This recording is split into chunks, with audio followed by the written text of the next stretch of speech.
gentlemen, I'm Don Pratt, host of a show here on Rogers TV where we give you a perspective of police in your community. Welcome to Policing York Region. Today we're going a little bit outside of the box and we're going to be talking with Peter Mohalev. He's a community safety officer with Metrolinx. We're going to be talking rail safety. Peter, thanks so much for coming on the show. Oh, glad to be here. Glad to get the message out. Yeah, this was something was brought to me by Staff Sergeant Sarah Riddell that, hey, why aren't we talking about rail safety? Obviously, it's an element in our region. It's an element in our area. So here we are. So can you tell me a little bit, first of all, what is Metrolinx? Well, Metrolinx is an interregional transit system. It's more commonly known as GO Transit. Everybody knows our green and white trains and the green and white buses that go up the road. Right. But it was sort of integrated by the province to Metrolinx, so that to bring in, so the Metrolinx covers like GO Transit, the rail and bus operations.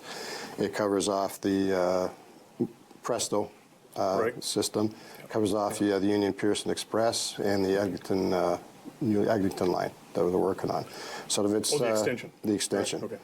So Metrolinx sort of overlooks everything, oversees everything, and then we have various CEOs for each of the divisions. Right. So it's a pretty big umbrella.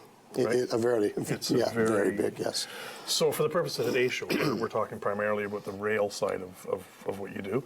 And what's your role in that? You're a community safety officer? Yeah, I'm a community safety officer and I do community outreach. I sort of go out to different meetings also with communities. We sort of look at what are the issues that community may have, like sort of concerns with an expansion or just getting the message out, because we see a lot of things that crews see also. When I ride locomotives occasionally, you see some of the silly behavior that's still out there. People, old habits die hard. Yes. And it's in getting out and teaching children, adults, police services, fire services. Right. Like all you have to do recently is look at the video that was on, YouTube with the two deputy sheriffs in the States at a level crossing. Yeah.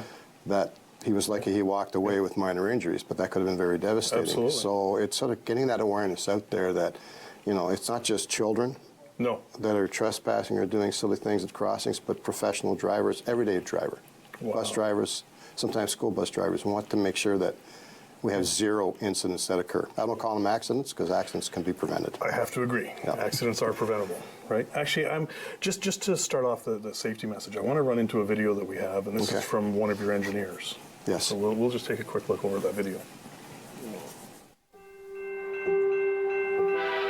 When you work for the railroad, being on a locomotive is something that every day is different. The days that aren't fun often involve incidents, whether it be with track or whether it be with trespassers. Those are days, again, that you can't forecast, you can't pre-tell. It's just something that occurs, and you have to act instinctively. That it's something that they do prepare you for, but when it happens, it's a totally different environment. So that's the negative part about doing this job.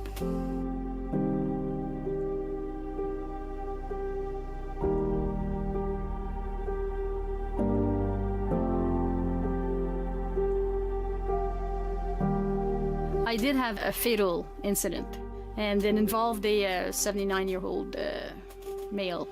The gentleman on a bicycle, elderly gentleman, didn't wait for the crossing gates to deactivate. Once the freight train cleared the crossing, he immediately went around the gates and started to cross the tracks, not realizing that we were on the opposite side coming towards him. He tried to veer out of the way, but it just happened too quickly.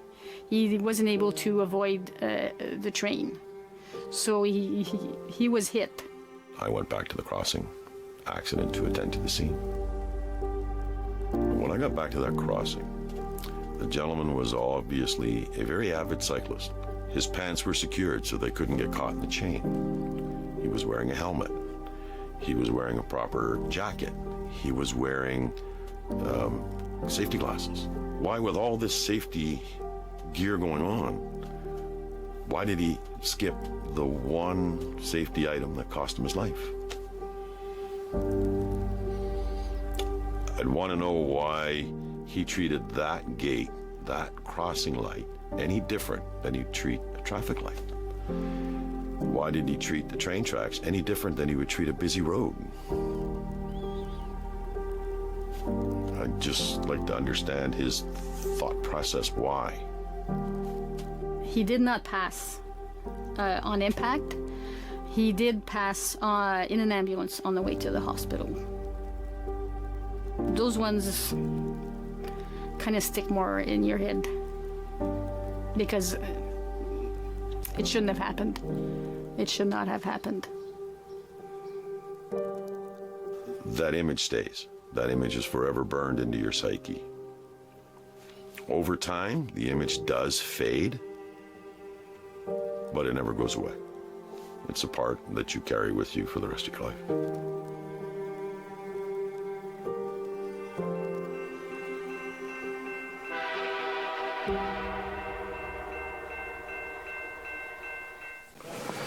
Now that right there was a powerful message, Peter. You know, we were talking off air about. I feel horrible for the victims. I mean, obviously, this is not what they set out to do the morning they left. But there's so many other people involved. It's like a ripple effect. When you got a pond, you throw a pebble in it. Mm-hmm. See it. You know, the emergency personnel that have to come in there and have to deal with it, and then there's the crew. Yeah. Like you see, you can see it stays with them for a long time. That's something you never forget. Yeah. And then there's You can hear it in their emotions. Yeah. And then you got all the emergency personnel that come out, and next the families, there's the friends, relatives, and slowly it becomes more and more and more. They're saying that within the first 3 hours, it's about 150 people that are directly or indirectly affected by a fatality. Yeah, and I've heard similar through the York Regional Police Traffic Bureau. Yeah. You know, it's the same thing. Whenever there's a catastrophic event, it's not just the victim that is there, right? Yeah. There's so many more. Yeah, like I think it's the family members too that it stays with them for a long time, because it's like when you interview some of them, there's some other videos that we produce that talks to families, you know, of the victims, and it's like the one mother saying, like, having that empty plate still at the table at certain special occasions. It's like heart-wrenching, and you listen to these stories. That's true. And the reason we went and did a lot of these stories is, you know, there's more to it than just, okay, the stats. You know, statistics are one thing, but there's more to that story. And if we can bring the human part of it into it, hopefully we can get out there and sort of like, look, you know, folks, take your time at a crossing. Don't trespass. And you know, as far as getting that message out to the folks, you're saying you do some presentations, you get into schools, you get into businesses and that kind of thing. You also bring some of these engineers forward for those? I brought them over to high schools. I find it's more effective than someone standing there in uniform. They're sort of like saying, well, that's your job, you got to be there in uniform, present. But the first one that I went to, it was a high school with 450 students. You could hear a pin drop when he started talking. And at the end, the students were coming up and asking him a lot of questions, and some of them were so like, sorry that you had to go through this. Because you could hear the emotions started coming out from this first one that he ever went to or was involved in that incident. Yes. It stays with you. It's something you never forget. It's filed back there. Oh, of course. All the time, yeah. So. Of course. And not all of them are fatalities, right? No. There's still many more that are quite simply injuries. Devastating, and they're life-altering injuries. Yeah, they're life-altering injuries. And we have, there's another video there too of a young man from an indigenous community where he lost his arm and a leg, and he was going to be going into the military for a career, and that changed his life as well. So, of course it would. And we sort of are very thankful that these people come forward and want to tell their story so that others don't get involved in that type of incident. You know, so it's part of the prevention aspect and part of our education process. And look, you know, you don't listen to what we have to say, but these people were involved. These are actual victims, or in this case, engineers, right? Absolutely. And it's absolutely devastating. And you know, I've always thought since I was a kid, you know, we grew up around railway tracks, and we were always taught that there's nothing as powerful as a train. And that's not far from the truth. Well, one way to compare it is like when you see a pop can and a car go over it, you see what happens to the pop can. Well, that car to a locomotive is a pop can. Yes. So when you see that giant locomotive about 150 tons, it strikes a vehicle that's what, 1 ton, 2,000 pounds? Yes, a couple thousand pounds. It's like a pop can. Yeah. It's devastating. Well, it's actually a fair comparison. Yeah. Right? Yeah, we don't, and it's true though, like when we look at trains and that, we don't really equate it to what that train's weight is, or we don't stop to think of how long would it take. You know, if I'm driving a vehicle, I can stop in pretty short order. Yeah. A train, I was reading in some of your statistics, it can take up to 2 kilometers. And with some of the freights now that are longer and heavier loads on them, it can take a little bit longer depending on where they are. GO trains, via trains, because the way they're attached, the braking system's a little bit different, so they can stop a little bit quicker. But with freights, they have to be careful how they stop, because the way the knuckle holds the cars together, it could cause a derailment if they don't That's stop right. properly. They could be pushing each other off. Yeah. So like people think, well, they can stop quickly. No, we can't. No. And by the time they also see somebody on a track or a car, because of the way the tracks converge, the engineer, we say, like when I ride with him, I say, how far can you see? Everybody thinks, well, you can see as far as you can. No, he's looking towards the convergence point where the tracks look like they're meeting. And by the time they spot something on those tracks, it's already too late. They know that a collision is going to occur. There's nothing they can do about it. There's nothing they can do. They put the brakes on and they wait. Yeah. No, they can hope for the best, but They hope for the best, and they hope that if it's a person, they get out of the way. And, Wow. But nowadays, it's like when I talk to children in schools, they're saying, okay, you guys got your earbuds on, you're walking down the middle of the track. And on that note, we're going to wrap that up. Okay. Folks, we'll be right back after this.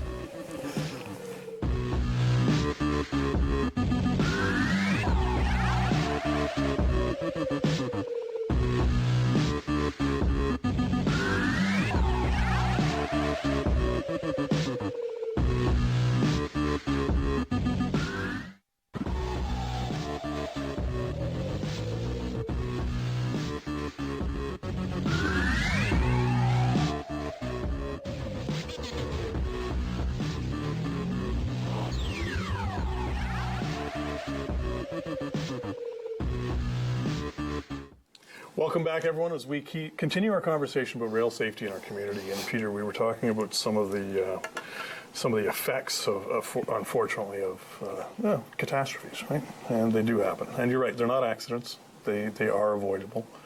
But you're part of a pretty unique organization that kind of tackles that. Yes, it's Operation Lifesaver Canada. It's actually now an international organization. Like Estonia is involved with it. Wow. England have their own version of it. Australia, all the various countries. Like I said. So this isn't just in York Region, or let alone not just in Canada. No, it's international now, and we sort of I get into contact with a lot of my people that I've met over the years from different countries, and said okay, what are you doing differently that we're doing, and how can we sort of work together? Right. And the last 2 years, we've joined forces with Operation Lifesaver. It's called Incorporated within the United States. Okay. So we do a North America-wide Rail Safety Week. When you look at the stats across North America, it's once every 3 hours that there's an incident involving either a pedestrian or a vehicle at a crossing, or a trespassing type incident. Yes. So, Yes. 2,100 injuries plus fatalities. That's a lot in the year. So it's pretty significant. Yeah. I was going through some of those stats, and I won't lie to you, I was a bit stunned with just how significant they were. There's a lot of fatalities, a lot of injuries, right? And a lot of it is old habits. It is. It's old habits that die hard. Well, actually, and we're going to flip into a video that was in partnership with Operation Lifesaver. We'll go to that right now.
Another incredible message, Peter. These are some great videos that you folks have put together. So this is in partnership with Operation With Operation Lifesaver.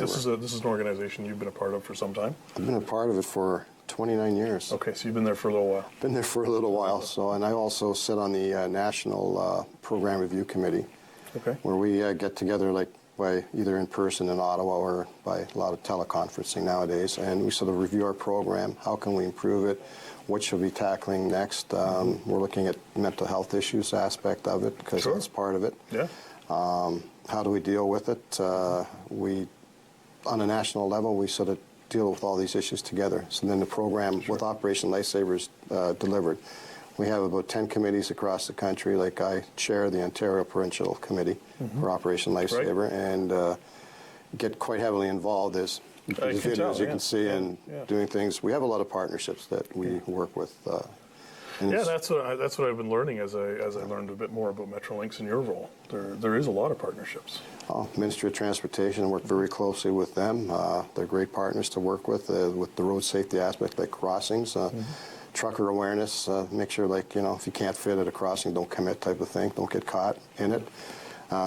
With the pedestrian traffic too, we'll do like safety with them, like dealing with the way I look at it, the issue with headphones and kids texting and walking off sidewalks, it's the same issue it's a big one. that we have.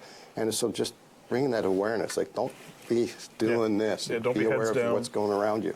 Yeah. So things don't go wrong. And we deal with all sorts of organizations like bus companies, school bus companies. We deliver messaging to them. We work Right. closely with KMH now, with the mental health facility in Toronto, like with one of their psychologists. She sits on the board of directors with OL.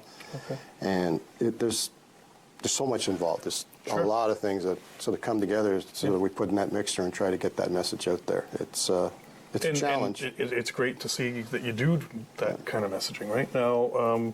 So with Operation Lifesaver, we can actually go to that page, right? It's operationlifesaver.ca. That's correct. And there's a lot of good information there. There's a lot of good tip sheets for farmers, for off-road vehicles. We did videos with off-road vehicles and snowmobiles. Anything with dealing with pedestrian safety. Sure. Railway safety, like for passengers, for drivers, tips for drivers, not to go around the gates. Like we saw in that video with that pedestrian, that could have been at a level crossing where, car goes around the gate and doesn't see the other car coming, and all of a sudden the train's there and they get that killer view for a second, and that's it. And like they said in the video, you can't see, you can't hear, all of a sudden, and by the time you do, it's too late. It's too late, yeah. So you hit on a hot topic with the ATVs, snowmobiles, and pedestrians.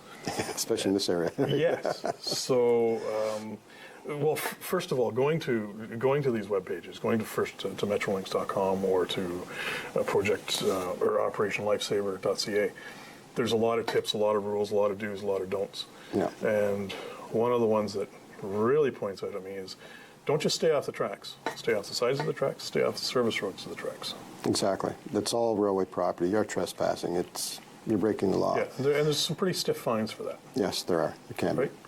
And it's for personal safety, right? Yes. It's the same idea.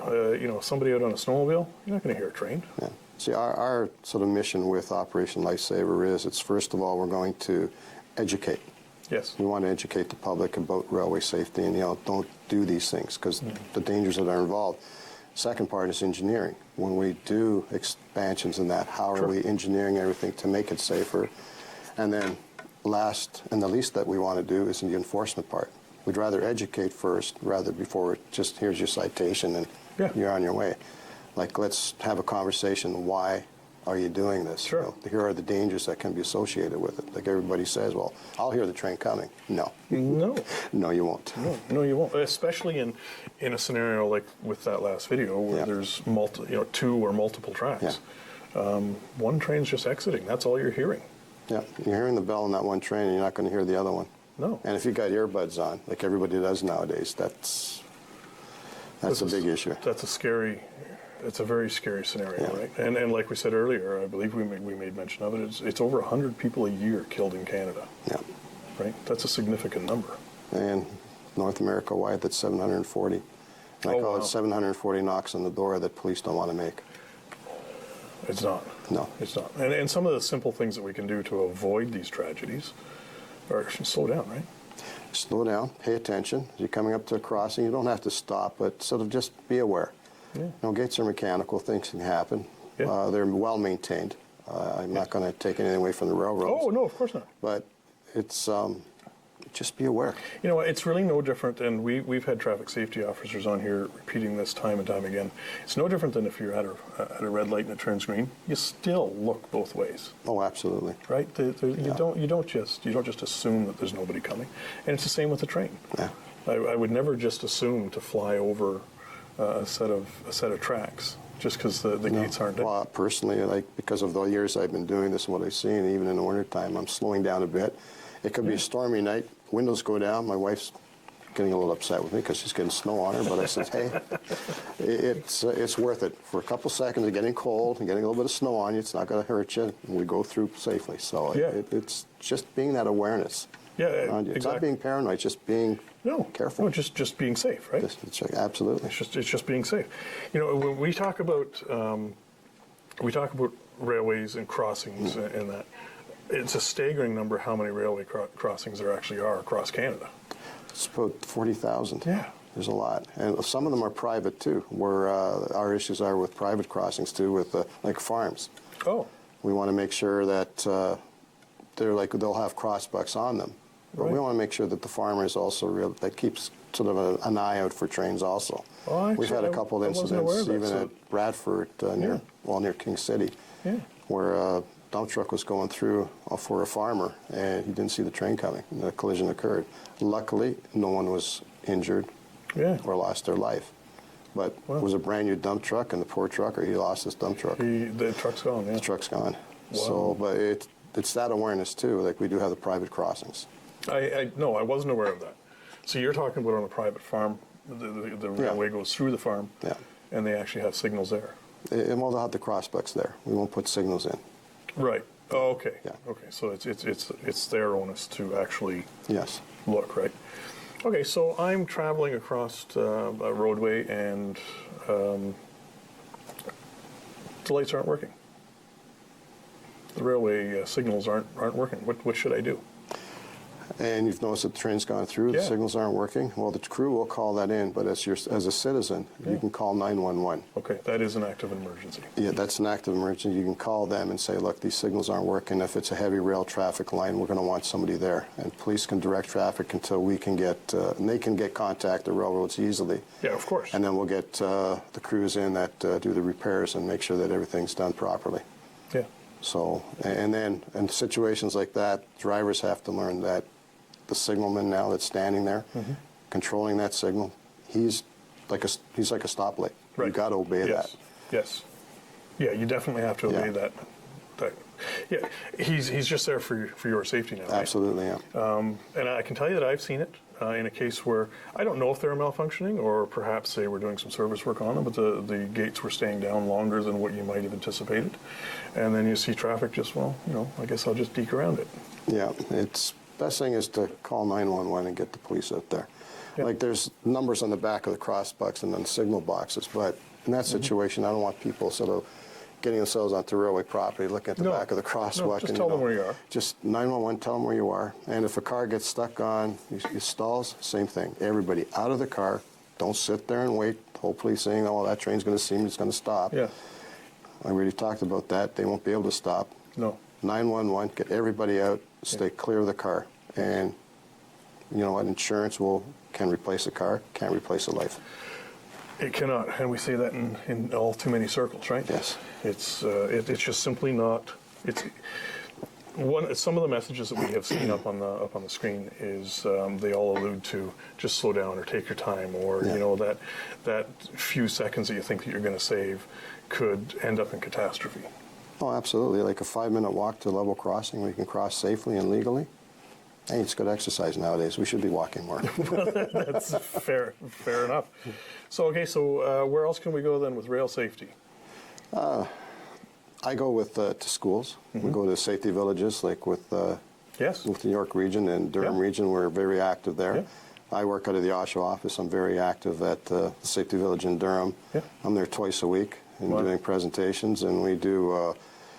They have like the haunt that they do here also in the York Region, which is a lot of fun times. But we also do a safety day in March, and we do a bike rodeo where we teach children just, basically all safety traffic rules. And there's an active signal there that I can activate as, as they're coming Fantastic. around, see what they do, and they try to beat the gate. That's where we sort of pull them over and give them a little Peter? citation and say, This is some amazing information, and I love everything that you do for it. Folks, that wraps up this episode. Been great having you. Look forward to seeing you again.